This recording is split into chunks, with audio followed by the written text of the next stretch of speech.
ಅಕ್ಕ ನೀನೇ ನಿಲ್ಲಿ. ಇದೇ ಪ್ರಶ್ನೆನ ನಾನು ನಿನಗೆ ಕೇಳ್ತೀನಿ. ನೀನೇ ನಿಲ್ಲಿ. ಏನು ಮಾಡಕ್ಕೆ ಹೊಟ್ಟಿದ್ಯಾ? ಅಕ್ಕ ಅದು ಅಪೇಕ್ಷೆ ತುಂಬಾನೇ ನೊಂದ್ಕೊಂಡಿದ್ದಾಳೆ. ಅದನ್ನ ನನ್ನ ಕೈಯಲ್ಲಿ ನೋಡೋಕ್ಕಾಗ್ತಿಲ್ಲ ಅಕ್ಕ.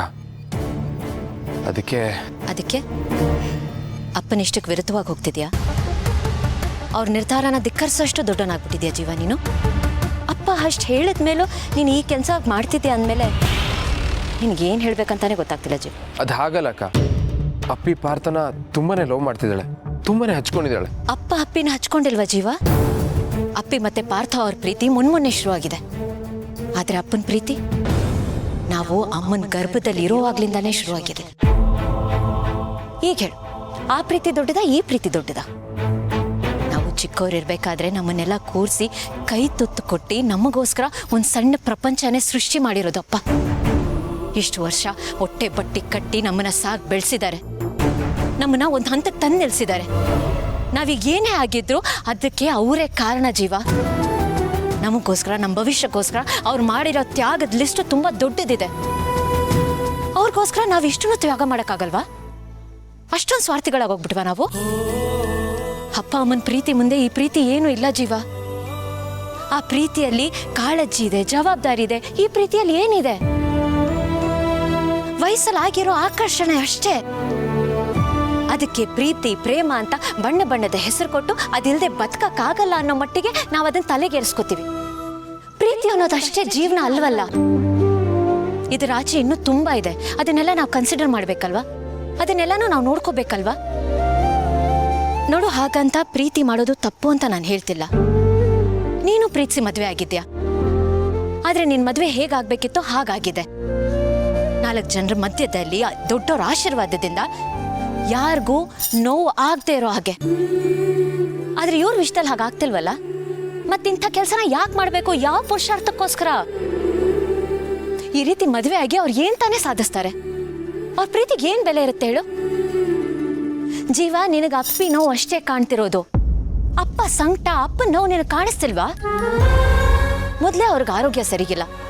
ಈ ವಯಸ್ಸಲ್ಲಿ ಅವ್ರು ಕರ್ಗೋ ಥರ ಆಗ್ಬಾರ್ದಲ್ವಾ? ಹಾಗೇನಾದ್ರೂ ಆದ್ರೆ ಅಮ್ಮ ಚೆನ್ನಾಗಿರ್ತಾರೆ ಅಂತ ಅನ್ಕೊಂಡಿದ್ಯಾ? ಅವ್ರನ್ನ ಹಾಗೆ ನೋಡಿ ನೀನ್ ಆರಾಮಾಗಿರಕ್ಕಾಗತ್ತೇನೋ? ಇದ್ಯಾವುದು ನಿನ್ ತಲೆಗೆ ಬರ್ಲಿಲ್ವೇನೋ? ಅಲ್ಲ ಕಣೋ, ತಿಳುವಳಿಕೆ ಹೇಳೋ ಸ್ಥಾನದಲ್ಲಿದ್ದು ನೀನ್ ಯಾಕೋ ಇಂಥ ತಪ್ಪು ಮಾಡ್ತಿದ್ಯಾ? ಜೀವ, ಅಪ್ಪನ ನಂತರ ನೀನೇ. ಆ ಜವಾಬ್ದಾರಿ ನಿನಗಿರ್ಬೇಕು. ಅದನ್ನ ಹೇಗೋ ಮರಿತಿದ್ಯಾ? ಈ ರೀತಿ ಕದ್ದು ಮುಚ್ಚಿ ಮದುವೆ ಆದ್ರೆ ನಾಳೆ ದಿನ ಎಲ್ಲ ಸಂಬಂಧಗಳು ಸತ್ತೋಗುತ್ತೆ. ಲೈಫ್ ಲಾಂಗ್ ನಾವು ಎಷ್ಟೇ ಸರಿ ಮಾಡಬೇಕು ಅನ್ಕೋತೀವೋ, ಇಲ್ಲ ಅದಕ್ಕೆ ತೇಪೆ ಹಚ್ತೀವಿ ಅನ್ಕೊಂಡ್ರು ಯಾವುದು ಸರಿ ಹೋಗಲ್ಲ, ಯಾವುದು ಮುಂಚಿನ ಥರ ಉಳಿಯಲ್ಲ ಜೀವ. ಆ್ಯಂಡ್ ಅದಕ್ಕೆಲ್ಲ ಕಾರಣ ನೀನಾಗಿರ್ತೀಯ. ಯಾಕಂದ್ರೆ ನೀನೇ ಮುಂದೆ ನಿಂತು ಈ ಮಹಾನ್ ಕಾರ್ಯನ ಮಾಡಿಸ್ತಿದ್ಯಲ್ಲ, ಅದಕ್ಕೆ. ಮುಂದೆ ಏನೇ ಆದರೂ ಅದಕ್ಕೆ ಹೊಣೆ ನೀನೇ ಆಗಿರ್ತೀಯ ಜೀವ. ಅದು ನಿನಗೆ ಗೊತ್ತಿರಲಿ. ನಾನು ಹೇಳಬೇಕಾಗಿರೋದನ್ನೆಲ್ಲ ಹೇಳಿದ್ದೀನಿ. ಇನ್ನು ಮುಂದೆ ನಿನ್ನಿಷ್ಟ. ದೇವ್ರು ನಿನಗೂ ಬುದ್ಧಿ ಕೊಟ್ಟಿದ್ದಾನೆ. ಹೇಗೆ ತೋಚುತ್ತೆ ಹಾಗೆ ಮಾಡು. ತಂದೆಗೆ ಜವಾಬ್ದಾರಿಯಾಗಿರೋ ಮಗನಾಗಿ ನಡ್ಕೋತೀಯೋ ಅಥವಾ ದುಡುಕಿ ನಿರ್ಧಾರ ತಗೊಂಡಿರೋ ತಂಗಿಗೆ ಅಣ್ಣನಾಗಿ ನಡ್ಕೋತೀಯೋ ನಿನಗೆ ಬಿಟ್ಟಿತ್ತು.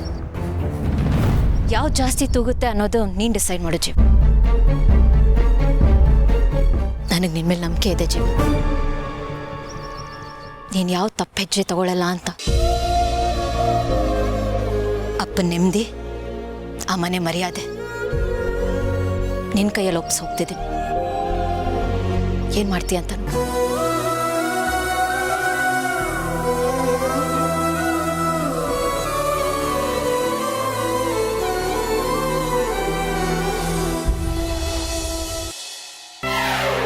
ನಾನು ನಿಮ್ದಾಗ ಏನು ಹೇಳ್ಬೇಕಾಗಿತ್ತು? ಬನ್ನಿ, ನಾನೊಂದು ಅರ್ಜೆಂಟ್ ಕೆಲಸದ ಮೇಲೆ ಹೋಗ್ತಿದ್ದೀನಿ. ನಾನು ಬಂದ್ಮೇಲೆ ನನ್ನ ಹತ್ರ ಮಾತಾಡ್ತೀನಿ. ಓಕೆ ಮಲಿ, ನಾನು ಇದೊಂದು ಡಾಕ್ಯುಮೆಂಟ್ಸ್ ಇಟ್ಟಿದ್ದೆ, ನೋಡಿದ್ಯಾ?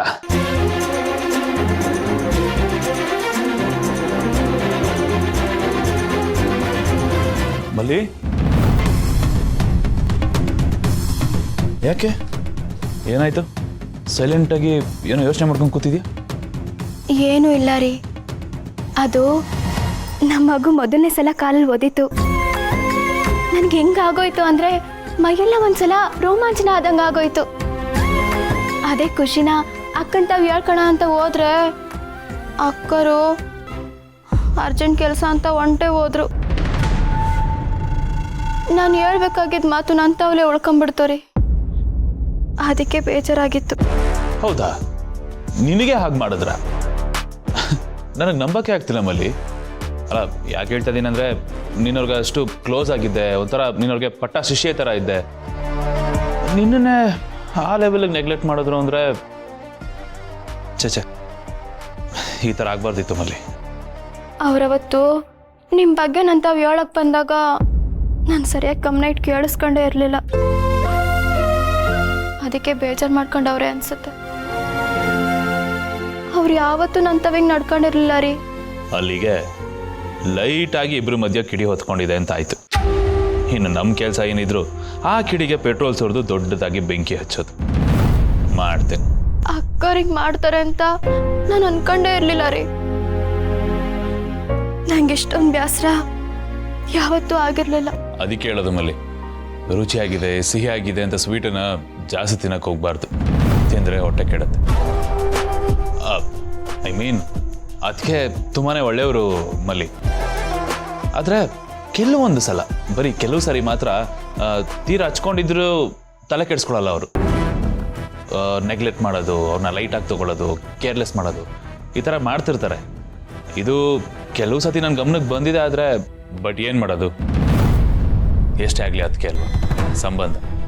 ಅದಕ್ಕೆ ಎಲ್ಲದನ್ನು ಅಡ್ಜಸ್ಟ್ ಮಾಡ್ಕೊಂಡು ಹೋಗ್ತಾ ಇದ್ದೆ. ಆದರೆ ಅದು ಇವತ್ತು ನಿನ್ನ ಗಮನಕ್ಕೆ ಬಂದಿದ್ದು ಒಳ್ಳೇದಾಯಿತು ಮಲ್ಲಿ. ಮಲ್ಲಿ, ನಿನಗೆ ಒಂದು ಮಗು ಆಗ್ತಿದ್ರು ನೀನಿನ್ನೂ ಮಗುನೇ ಮಲ್ಲಿ. ಪ್ರಪಂಚನ ಸರಿಯಾಗಿ ನೋಡಿಲ್ಲ ನೀನು ಇನ್ನೂ ತಿಳ್ಕೊಬೇಕಾಗಿರೋದು ಬೇಜಾನಿದೆ. ಏನು ಹೇಳ್ತಿದ್ದೀರಾ ನೀವು? ಅಲ್ಲ, ಏನು ನಿಮ್ಮ ಮಾತಿನ ಅರ್ಥ ಅಂತ? ಹಾಂ, ಹೆಂಗೆ ಅರ್ಥ ಮಾಡಿಸ್ಲಿ ಮಲ್ಲಿ ನಿನಗೆ? ಮಲ್ಲಿ ನೋಡು, ಅದಕ್ಕೆ ಹೇಗೆ ಅಂತಂದರೆ, ಅವ್ರಿಗೆ ಏನಾದರೂ ಒಂದು ಇಷ್ಟ ಆಯ್ತಾ ಅಥವಾ ಯಾರನ್ನಾದ್ರೂ ಹಚ್ಕೊಂಡ್ರೆ ಅವ್ರನ್ನ ತಲೆ ಮೇಲೆ ಕೂರಿಸಿ ಮೆರೆಸ್ತಾರೆ. ಅದೇ ಒಂದು ಸಲ ಬೇಡ ಅನ್ನಿಸ್ತು ಅಂದರೆ ನಮ್ಮ ಚಪ್ಪಲಿನೋ ಅಥವಾ ಶೂನೋ ಮನೆಯಿಂದ ಆಚೆ ಇಡ್ತೀವಿ ಗೊತ್ತಾ, ಆ ಥರ ಅವ್ರ ಸರ್ಕಲಿಂದ ಆಚೆ ಆಗ್ತಾರೆ. ಯಾವಾಗ ಅವ್ರು ಹೇಗೆ ಅಂತ ಪ್ರೆಡಿಕ್ಟೇ ಮಾಡೋಕ್ಕಾಗಲ್ಲ ಮಲ್ಲಿ. ಅದಕ್ಕೆ ಒಂಥರ ಹಾಗೇನೆ. ಇವಾಗ ಎಕ್ಸಾಂಪಲ್ ನಾನೇ ಇದ್ದೀನಿ, ನನ್ನನ್ನೇ ತಗೋ. ಅವರಿಂದಾಗಿ ನಾನು ಪ್ರಪಂಚದಲ್ಲಿ ಎಲ್ಲರ ಕಣ್ಣಲ್ಲೂ ವಿಲನ್ ಆಗ್ಬಿಟ್ಟೆ ಮಲ್ಲಿ. ಅದು ಒಂದು ರೀತಿ ಸತ್ಯನೇ, ಇಲ್ಲ ಅಂತಲ್ಲ. ಹಾಗಂತ ನಾನು ಅವ್ರನ್ನ ದ್ವೇಷಿಸ್ತಾ ಇಲ್ಲ ಅಥವಾ ಅವ್ರ ಬಗ್ಗೆ ತಪ್ಪಾಗಿ ಮಾತಾಡ್ತಿಲ್ಲ. ನನಗೆ ಅವ್ರು ಕಂಡ್ರೆ ಈಗಲೂ ತುಂಬಾ ಗೌರವ ಇದೆ, ಪ್ರೀತಿ ಇದೆ, ಎಲ್ಲ ಇದೆ. ಆದರೂ ಅವರು ನಿನ್ನ ವಿಚಾರದಲ್ಲಿ ಈ ಥರ ಮಾಡಿದ್ದು ನನಗೆ ತುಂಬಾ ಸಂಕಟ ಆಗ್ತಿದೆ ಮಲ್ಲಿ. ನೀನು ಪಾಪ ಮಗು ಓದಿತು ಅನ್ನೋ ಆ ಒಂದು ಒಳ್ಳೆ ವಿಚಾರನ ಗಂಡನಿಗಿಂತ ಮುಂಚೆ ಅವ್ರ ಹತ್ರ ಹೇಳ್ಕೋಬೇಕು ಅಂತ ಹೋದೆ. ಬಟ್ ಆದರೆ ಅವರು ಅದನ್ನು ಕಿವಿ ಮೇಲೂ ಹಾಕೊಳ್ದೆ ಹಾಗೆ ಅರ್ಜೆಂಟಲ್ಲಿ ಹೊರಟೋದ್ರು ಅಂತ ಹೇಳ್ತಿದ್ಯಾ. ತಪ್ಪು ಮಲ್ಲಿ, ಅದು ತಪ್ಪು. ಹಾಗೆ ನೋಡೋಕೆ ಹೋದರೆ ಒಂದು ರೀತಿಯಲ್ಲಿ ಅದಕ್ಕೆಲ್ಲ ನಾನೇ ಕಾರಣ. ನೀವು ಕಾರಣನಾ? ಅಲ್ಲ ರೀ, ನೀವು ಯಾಕೆ ಕಾರಣ ಆಗ್ತೀರಾ? ಆಗ್ತೀನಿ ಮಲ್ಲಿ. ಅದಕ್ಕೆ ಮನಸ್ಸಲ್ಲಿ ಇನ್ನೂ ಎಲ್ಲೋ ಒಂದು ಮೂಲೆಯಲ್ಲಿ ನನ್ನ ಬಗ್ಗೆ ಕೋಪ, ಬೇಜಾರು ಹಾಗೆ ಇದೆ ಅಂತ. ಅದಕ್ಕೆ ಅದನ್ನು ಡೈರೆಕ್ಟಾಗಿ ನನ್ನ ಹತ್ರ ತೋರ್ಸೋಕ್ಕಾಗದೆ ಇಂಡೈರೆಕ್ಟಾಗಿ ನಿನ್ನ ಮೇಲೆ ಅಥವಾ ಮಗು ಮೇಲೆ ತೋರಿಸ್ಕೊತಾ ಇದ್ದೆ. ಮನುಷ್ಯ ಹಾಗೆ ಅಲ್ವ ಮಲ್ಲಿ, ಯಾವಾಗ ಯಾರ ಮೇಲಿನ ಸೆಡನ್ನ ಇನ್ಯಾರ ಮೇಲೋ ಹೇಗೆ ತೀರ್ಸ್ಕೊತೀವಿ ಅಂತಲೇ ಹೇಳೋಕ್ಕಾಗಲ್ಲ. ಒಂಥರ ಈ ಹೆಡೆ ಬಿಚ್ಚಿರೋ ಹಾವು ಥರ. ಯಾವಾಗ ವಿಷ ಕಾರ್ಬೋದು ಅಂತ ಕಾಯ್ತಾ ಕೂತಿರ್ತೀವಿ, ಆ ಚಾನ್ಸ್ ಸಿಕ್ತಿದ್ದ ಹಾಗೆ ಹೊಡೆದು ಬಿಡ್ತೀವಿ. ನಿನ್ನ ಕೇಸಲ್ಲೂ ಆಗಿರೋದು ಅದೇನೆ. ಅದ್ರ ಮೇಲೆ ನನಗಿನ್ನೊಂದು ಸಮಾಧಾನ ಅಥವಾ ಖುಷಿ ಏನು ಗೊತ್ತಾ, ಅವ್ರು ನನ್ನ ಬಗ್ಗೆ ನಿನ್ನ ಹತ್ರ ಏನೇನೋ ಹೇಳೋಕ್ಕೆ ಅಂತ ಬಂದಾಗ ನೀನು ಅವ್ರ ಮಾತನ್ನು ಕೇಳಿಸ್ಕೊಳ್ದೆ ನನ್ನನ್ನು ನಂಬದೆ ನೋಡು, ಅದೇ ನನಗೆ ತುಂಬ ಅಂದರೆ ತುಂಬ ಸಮಾಧಾನ ಆಗ್ತದೆ. ನೀವೆಂತ ಅಪರಂಜಿ ಅಂತ ನನಗೆ ಮಾತ್ರ ಗೊತ್ತು. ಯಾರು ಏನೇ ಹೇಳಿದ್ರು ನನಗೆ ನಿಮ್ಮ ಮ್ಯಾಲಿರೋ ಪ್ರೀತಿ ಕಡಿಮೆ ಆಗಲ್ಲ ರೀ. ಇಡೀ ಪ್ರಪಂಚದಾಗೆ ನಾನು ಯಾರನ್ನಾದ್ರೂ ಅತಿಯಾಗಿ ನಂಬ್ತೀನಿ ಅಂದ್ರೆ ಅದು ನಿಮ್ಮನ್ನು ಮಾತ್ರ ರೀ. ನಿಜವಾಗ್ಲೂ ಥ್ಯಾಂಕ್ ಯು ಸೋ ಮಚ್ ಮಲ್ಲಿ. ಖುಷಿ ಆಯಿತು ನನಗೆ ಕೇಳಿದ್ದು. ನಾನೆಂಥ ದಡ್ಡಾನೆ. ಈ ಕಾನ್ವರ್ಸೇಷನ್ ಮಧ್ಯೆ ಮುಖ್ಯವಾದ ವಿಷಯನೇ ಮರ್ತ್ಬಿಟ್ಟಿದ್ದೀನಿ ನಾನು. ಏನು? ನಮ್ಮ ಮಗು ಓದಿತಿರೋದು. ಎಂಥ ಗ್ರೇಟ್ ನ್ಯೂಸ್ ಮಲ್ಲಿ ಇದು. ನಾನು ಸಲ ಚೆಕ್ ಮಾಡ್ಲಾ ಹೇಗೆ ಓದಿತ್ತೆ ಮಗು ಅಂತ?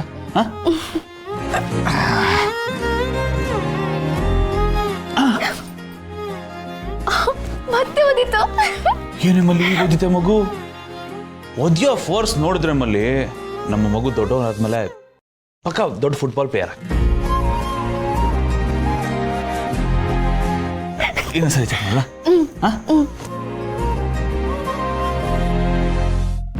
ಇವಳನ್ನ ಯಾವತ್ತೋ ಮನೆಯಿಂದ ಒದ್ದು ಓಡಿಸಿದ್ರೆ ಇವತ್ತು ಈ ಮಗು ಕೈಲಿ ಓದಿಸ್ಕೊಳ್ಳೋ ಪರಿಸ್ಥಿತಿ ಬರ್ತಿರ್ಲಿಲ್ಲ ನನಗೆ. ಎಲ್ಲ ನನ್ನ ಕರ್ಮ. ಬೇರೆ ಏನೇನು ಅಪ್ಡೇಟ್ಸ್ ಇದಾನದ? ಓಕೆ, ಸರಿ ಸರಿ. ಓಕೆ, ನಾನು ಅರ್ಜೆಂಟ್ ಇದ್ರೆ ಫೋನ್ ಮಾಡ್ತೀನಿ. ಬಾಯ್. ಇದೇನು ರೀ ಇಷ್ಟು ಬೇಗ ಹೋಗಿ ಬಂದುಬಿಟ್ಟಿದ್ದೀರಲ್ಲ? ಹಾಂ, ಹಾಗೆ ಹೋಗಿ ಮಾತಾಡ್ಸ್ಕೊಂಡು ಬಂದೆ ಅಷ್ಟೆ. ಏನಂದ್ರು ಮಾವ? ಅವರು ಮನಸ್ಸು ಬದಲಾಯಿಸೋ ಥರ ಏನಾದರೂ ಇದೆಯಾ? ಇಲ್ಲ ಗೌತಮರೇ, ಅವರು ಅವ್ರ ನಿರ್ಧಾರನ ಬದಲಾಯಿಸಲ್ಲ. ಸರಿ ಬಿಡಿ, ಏನು ಮಾಡೋಕ್ಕಾಗತ್ತೆ ಅಲ್ವಾ? ಆದರೆ ನನಗಿಲ್ಲಿ ಹತ್ಕೊಂಡು ಉರಿತಾ ಇದೆ.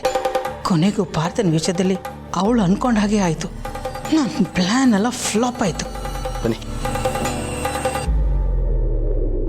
ಅಮ್ಮ. ಏನು ಯೋಚನೆ ಮಾಡ್ತಾ ಇದ್ದೀರಾ? ಪಾರ್ಥ ಬಗ್ಗೆ ಯೋಚನೆ ಮಾಡ್ತಾ ಇದೆ. ಮಾವನ ಬಗ್ಗೆ ಯಾಕೆ ಅಷ್ಟೊಂದು ಯೋಚನೆ ಮಾಡ್ತೀರಿ? ಅವ್ನು ನಾರ್ಮಲ್ ಆಗಿದ್ದಾನೆ, ಸರಿ ಹೋಗಿದ್ದಾನೆ. ನೀವು ಅವ್ನ ಯೋಚನೆ ಬಿಟ್ಟು ಹಾಕಿ ಆರಾಮಾಗಿರಿ. ಅಲ್ಲ ಗೌತಮ್, ಸದಾಶಿವ ಅವ್ರಿಗೆ ಮದುವೆ ಬೇಡ ಅಂತ ಹೇಳಿದ ತಕ್ಷಣ ನಾವು ಸುಮ್ಮನೆ ಆಗೋದು ಹೇಗೆ? ಅವ್ರ ಹತ್ರ ಇನ್ನೊಂದ್ಸಲ ಮಾತಾಡಿ ಕನ್ವಿನ್ಸ್ ಮಾಡೋಕ್ಕೆ ನೋಡ್ಬೋದಲ್ವಾ? ಏನು ಯೋಚನೆ ಮಾಡ್ತಾ ಇದ್ದೀರಾ? ಟ್ರೈ ಮಾಡಿದ್ರಲ್ಲಿ ತಪ್ಪೇನಿದೆ? ಇಲ್ಲ ಬೇಡಮ್ಮ, ಅದು ಬೇರೆ ಥರ ಆಗುತ್ತೆ. ಇದನ್ನು ಜಾಸ್ತಿ ಕೆದಕಿದ್ರೆ ಇಲ್ಲಿಗೆ ಬಿಟ್ಬಿಟ್ರೆ ಒಳ್ಳೆಯದು. ನಾನು ಹೀಗೆ ಹೇಳ್ತೀನಿ ಅಂತ ನೀವು ದಯವಿಟ್ಟು ಬೇಜಾರು ಮಾಡ್ಕೋಬೇಡಿ. ಈ ಸಂದರ್ಭದಲ್ಲಿ ನಾವು ಹಿಂದೆ ಸರಿಯೋದು ಬೆಟ್ರು. ಸಾರಿ ಮಾ, ಇಲ್ಲಿಗೆ ಬಿಟ್ಬಿಡಿ.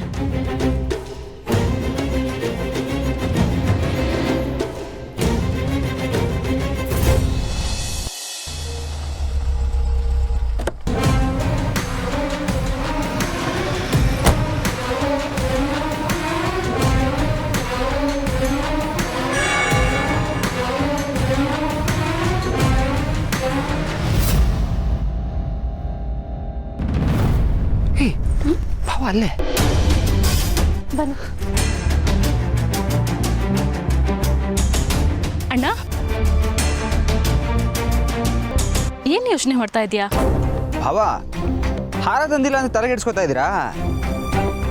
ಭಾವ, ಫಸ್ಟು ಮದುವೆ ಆಗೋದು ಇಂಪಾರ್ಟೆಂಟು. ಹಾರ ಆಮೇಲೆ ಬೇಕಾದ್ರೆ ಹಾಕೋಬೋದಲ್ಲ. ಪಾರ್ಥ, ಸಾರಿ, ಒಂದು ಸಣ್ಣ ಜೋಕ್ ಹೇಳೋದನಪ್ಪ ಅಷ್ಟೇ. ಅಣ್ಣ, ನಾವಿಬ್ರು ಬಂದಾಯ್ತಲ್ಲ, ಬನ್ನಿ ಹೋಗೋಣ.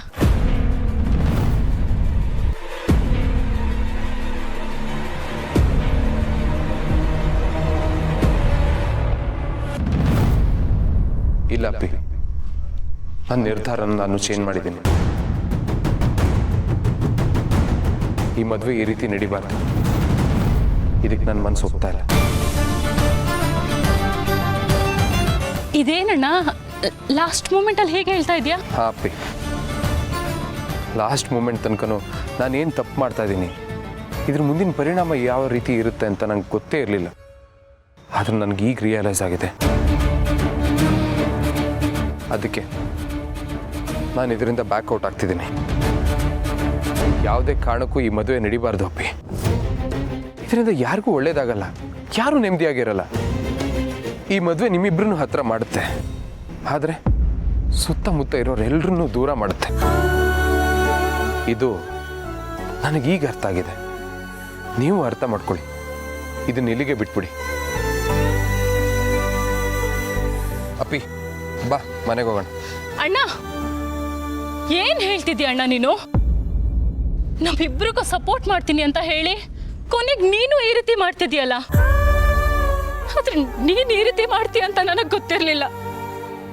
ನಾನು ತುಂಬಾ ನಂಬಿದ್ದೆ ಅಣ್ಣ. ಅಪ್ಪಿ, ಇದ್ಯಾವುದು ಪ್ರೀ ಪ್ಲ್ಯಾಂಡ್ ಅಲ್ಲ. ನಿಮ್ಮ ಮದುವೆ ಮಾಡಿಸ್ಬೇಕು ಅನ್ನೋ ಮೈಂಡ್ ಸೆಟ್ಟಲ್ಲೇ ನಾನು ಇಲ್ಲಿಗೆ ಬಂದೆ. ಆದರೆ ಇಲ್ಲಿಗೆ ಬಂದಮೇಲೆ ಮುಂದಾಗೋ ಪರಿಣಾಮದ ಬಗ್ಗೆ ಯೋಚನೆ ಮಾಡಿದೆ. ಈ ಮದುವೆ ಆದರೆ ಯಾರೂ ಸಂತೋಷವಾಗಿರಲ್ಲ ಅಪ್ಪಿ. ನೀವು ಕೂಡ ಸಂತೋಷವಾಗಿರೋಕ್ಕೆ ಸಾಧ್ಯ ಇಲ್ಲ. ಮುಂದಕ್ಕೆ ಎಲ್ಲರೂ ಸಫರ್ ಆಗೋಕ್ಕಿಂತ ಇದನ್ನ ಇಲ್ಲಿಗೆ ಡ್ರಾಪ್ ಮಾಡೋದು ಒಳ್ಳೇದಲ್ವಾ? ಅಣ್ಣ ಪ್ಲೀಸ್ ಅಣ್ಣ, ಹಾಗೆಲ್ಲ ಹೇಳ್ಬೇಡ. ನಾನು ನಿನ್ನನ್ನೇ ನಂಬ್ಕೊಂಡಿದ್ದೀನಿ. ಅಪ್ಪಿ, ನನ್ನ ಕನ್ಸರ್ನ ಅರ್ಥ ಮಾಡ್ಕೊ. ನಾವು ತಪ್ಪು ಮಾಡಕ್ ಹೊರಟಿದ್ದೀವಿ, ಪ್ಲೀಸ್ ಅರ್ಥ ಮಾಡ್ಕೊಳ್ಳಿ. ಏನಣ್ಣ ತಪ್ಪು? ಹಾಗೆಲ್ಲ ಏನೂ ಆಗಲ್ಲ, ಪ್ಲೀಸ್. ಇಲ್ಲ ಅಪ್ಪಿ, ನೀನು ಎಷ್ಟು ಹೇಳಿದ್ರು ಅಷ್ಟೇನೆ. ನಾನು ತುಂಬ ಯೋಚನೆ ಮಾಡೇನೆ ಈ ಮದುವೆ ಆಗಬಾರ್ದು ಅನ್ನೋ ಡಿಸಿಷನ್ನಿಗೆ ನಾನು ಬಂದಿರೋದು. ಈಗ ನಾವು ಎರಡೂ ಫ್ಯಾಮಿಲಿನೂ ತುಂಬ ಚೆನ್ನಾಗಿದ್ದೀವಿ, ಅದನ್ನು ಹಾಳು ಮಾಡೋದು ಬೇಡ. ಆ ರೀತಿ ಆದರೆ ಅಪ್ಪಂಗೆ ತುಂಬ ಹರ್ಟ್ ಆಗುತ್ತೆ. ನಾವು ಅದ್ರ ಬಗ್ಗೆನೂ ಯೋಚನೆ ಮಾಡಬೇಕಲ್ವಾ? ಅವ್ರಿಗೇನಾದರೂ ಆದರೆ ನಾವು ಖುಷಿಯಾಗಿರೋಕ್ಕೆ ಸಾಧ್ಯ ಇಲ್ಲ. ಅಲ್ಲ ಭಾವ, ಅದು ಪ್ಲೀಸ್ ಅರ್ಥ ಮಾಡ್ಕೊಳ್ಳಿ. ಈ ಥರ ಈ ಮದುವೆ ನಡಿಬಾರ್ದು ಅಂತ ನಾನು ಡಿಸೈಡ್ ಮಾಡಾಗಿದೆ. ಬಾಪಿ, ಮನೆಗೆ ಹೋಗೋಣ. ಅಣ್ಣ, ಪಾರ್ಥನ್ ಜೊತೆ ಸ್ವಲ್ಪ ಮಾತಾಡ್ಕೊಂಡು ಬರಲಾ? ಸಾರಿ ಅಪ್ಪಿ, ಸಾರಿ ಪಾರ್ಥ, ನಿಮಗೆ ತುಂಬ ಡಿಸಪಾಯಿಂಟ್ ಮಾಡಿಬಿಟ್ಟೆ. ಆದ್ರೆ ನನ್ನ ಸಿಚುವೇಶನ್ ಆಗಿದೆ, ಅರ್ಥ ಮಾಡ್ಕೊಳ್ಳಿ. ಸಾರಿ.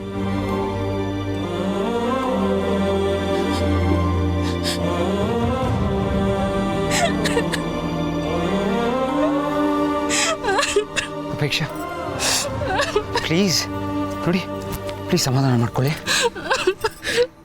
ಹೇಗ್ ಸಮಾಧಾನ ಮಾಡ್ಕೊಳ್ಳಿ ಪಾರ್ಥ?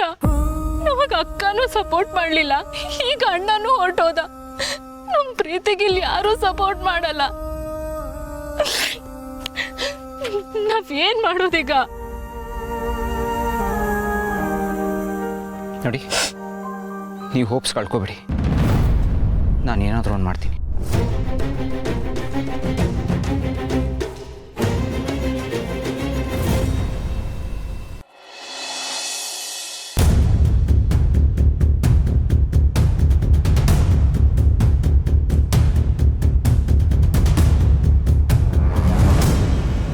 ಐ ಆಮ್ ಸಾರಿ ಜೀವ.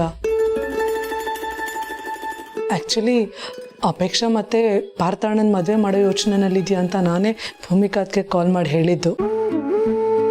ನನಗೆ ಬೇರೆ ದಾರಿ ಕಾಣಿಸ್ಲಿಲ್ಲ, ಏನು ಮಾಡೋದು ಅಂತ ಗೊತ್ತಾಗದೆ ಟೆನ್ಷನಲ್ಲಿ ಅವ್ರಿಗೆ ಕಾಲ್ ಮಾಡಿಬಿಟ್ಟೆ. ಐ ಆಮ್ ರಿಯಲಿ ಸಾರಿ ಜೀವ. ಇಟ್ಸ್ ಓಕೆ ಮಹಿ, ನೀನು ಹಾಗೆ ಮಾಡಿದ್ದು ಒಳ್ಳೇದಾಯಿತು. ಅಂದರೆ ನಾನು ಹೀಗೆ ಮಾಡಿದ್ದಕ್ಕೆ ನಿಂಗೆ ಬೇಜಾರಾಗಿಲ್ವಾ? ಖಂಡಿತ ಇಲ್ಲ ಮಹಿ, ನೀನು ಹಾಗೆ ಮಾಡಿದ್ದು ಒಳ್ಳೇದಾಯಿತು ಅಂತನ್ನಲ್ಲ. ನೀನು ಹಾಗೆ ಮಾಡದೇ ಇದ್ದಿದ್ರೆ ಇಷ್ಟೊತ್ತಿಗೆ ದೊಡ್ಡ ಸಮಸ್ಯೆನೇ ಆಗೋಗ್ತಿತ್ತು. ಹೀಗೆ ಯೋಚನೆ ಮಾಡಿದ್ರೆ ಅನಿಸ್ತಿದೆ ನಾನು ದುಡುಕಿ ನಿರ್ಧಾರ ತೊಗೊಂಡ್ಬಿಟ್ಟೆ ಅಂತ. ಆ್ಯಕ್ಚುಲಿ ನೀನಲ್ಲ, ನಾನು ನಿನಗೆ ಸಾರಿ ಕೇಳಬೇಕು. ನಾನು ಆ ರೀತಿ ಯೋಚನೆ ಮಾಡಬಾರ್ದಿತ್ತು. ಐ ಆಮ್ ರಿಯಲಿ ಸಾರಿ ಮಹಿ, ನಾನು ನಿನ್ನ ಮಾತು ಕೇಳಬೇಕಿತ್ತು. ಇಟ್ಸ್ ಓಕೆ ಜೀವ. ಒಬ್ಬ ಅಣ್ಣನ ಜಾಗದಲ್ಲಿ ನಿಂತ್ಕೊಂಡು ಏನು ಯೋಚನೆ ಮಾಡಬೇಕಿತ್ತು ಅದನ್ನೇ ಮಾಡಿದ್ಯಾ. ಬಟ್ ಇಲ್ಲಿ ಸಿಚುವೇಶನ್ ಸರಿ ಇಲ್ಲ ಅಲ್ವಾ? ಮಾವ ಒಬ್ಬರು ಈ ಮದುವೆಗೆ ಒಪ್ಕೊಂಡ್ರೆ ಏನು ಪ್ರಾಬ್ಲಮ್ ಇಲ್ಲದೆ ಈ ಮದುವೆ ನಡೆದೋಗುತ್ತೆ. ಒಂದು ಕೆಲಸ ಮಾಡು, ನೀನೇ ಮಾವನ ಹತ್ರ ಒಂದ್ಸಲ ಮಾತಾಡು. ಬಟ್ ನೀನೇ ಯಾವ ಡಿಸಿಷನ್ನು ತಗೋಬೇಡ. ನಮ್ಮಿಂದ ಮಾವನಿಗೇನು ಹರ್ಟ್ ಆಗದೆ ಇರಲಿ ಅನ್ನೋದಷ್ಟೇ ನನ್ನ ಕನಸನ್ನು. ಇದೆಲ್ಲ ಎಷ್ಟು ಕಷ್ಟ ಅಲ್ವಾ ಮಹಿ? ನಾವು ಅನ್ಕೊಂಡಂಗೆ ಯಾವುದೂ ಆಗಲ್ಲ.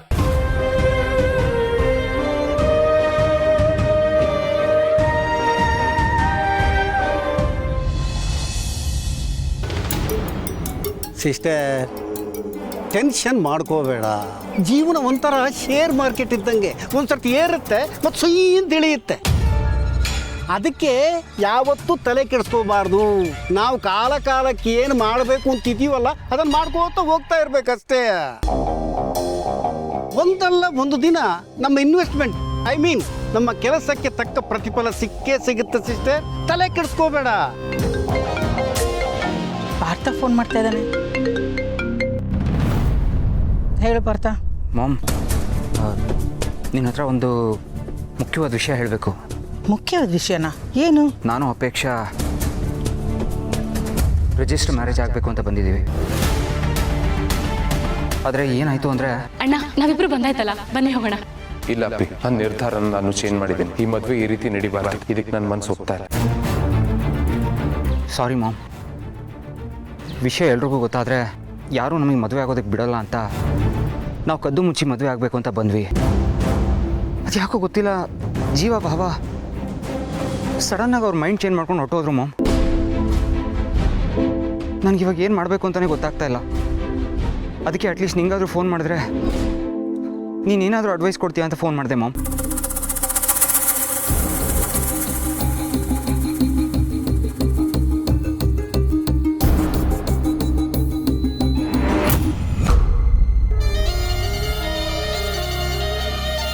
ಯಾರು ಹೋದರೆ ಏನು ಪಾರ್ಥ, ನಿಮಗೆ ನಾನಿದ್ದೀನಿ. ನಿಮ್ಮ ಪರವಾಗಿ ನಾನು ನಿಲ್ತೀನಿ. ಒಂದು ಕೆಲಸ ಮಾಡು, ರಿಜಿಸ್ಟರ್ ಮ್ಯಾರೇಜ್ ಬೇಡ, ಆ ಐಡಿಯಾ ಡ್ರಾಪ್ ಮಾಡು. ನೀವೀಗಲೇ ಪಕ್ಕದಲ್ಲಿ ಶಿವನ ದೇವಸ್ಥಾನ ಇದೆ, ಅಲ್ಲಿಗೆ ಹೋಗಿ. ಗೊತ್ತಾ ಎಲ್ಲಿಂದ? Yes ma'am, on the way ನೋಡಿದೆ ನಾನು. ಸರಿ, ನೀವಿಬ್ಬರು ಅಲ್ಲಿಗೆ ಹೋಗಿ.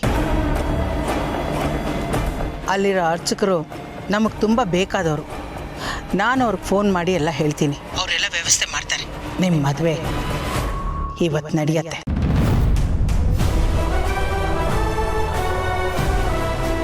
ಸರಿ ಮಾಮ್, ನಾವು ಹಾಗೆ ಮಾಡ್ತೀವಿ. ಮಾಮ್, ನೀನು ಬರ್ತೀಯಲ್ವಾ?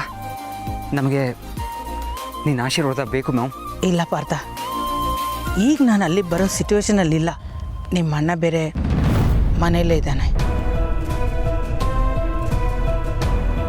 ನೀನು ಅದನ್ನೆಲ್ಲ ಯೋಚನೆ ಮಾಡೋದು ಬಿಡು. ಮೊದಲು ನಾನು ಹೇಳಿದಷ್ಟು ಮಾಡು. ಅಲ್ಲಿಗೆ ಹೋಗಿ ಮೊದಲು ನೀವಿಬ್ಬರು ಮದುವೆ ಆಗಿ. ನನ್ನ ಆಶೀರ್ವಾದ ಯಾವಾಗಲೂ ನಿಮ್ಮ ಜೊತೆಲಿರತ್ತೆ. ಅದಕ್ಕೆ ನಾನು ಅಲ್ಲಿಗೆ ಬರಬೇಕು ಅಂತೇನಿಲ್ಲ. ಸರಿ ಮಾಮ್, ಈಗಲೇ ಹೊರಡ್ತೀವಿ.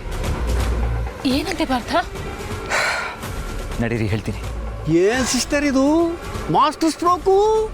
ಓ ಮಾಮ್, ಅದು ನಿನಗೇನು ಗೊತ್ತು ಮಧ್ಯದಲ್ಲಿ JD ಅನ್ನೋ ಮಾಸ್ಟರ್ ಮೈಂಡ್ ಇದ್ದಾನೆ ಅಂತ? ಈ ಮದುವೆ ಆಗಲೇಬೇಕು. ಆಗಲೇ ನಾನು ಅಂದ್ಕೊಂಡಿರೋದು ನಡೆಯೋದು.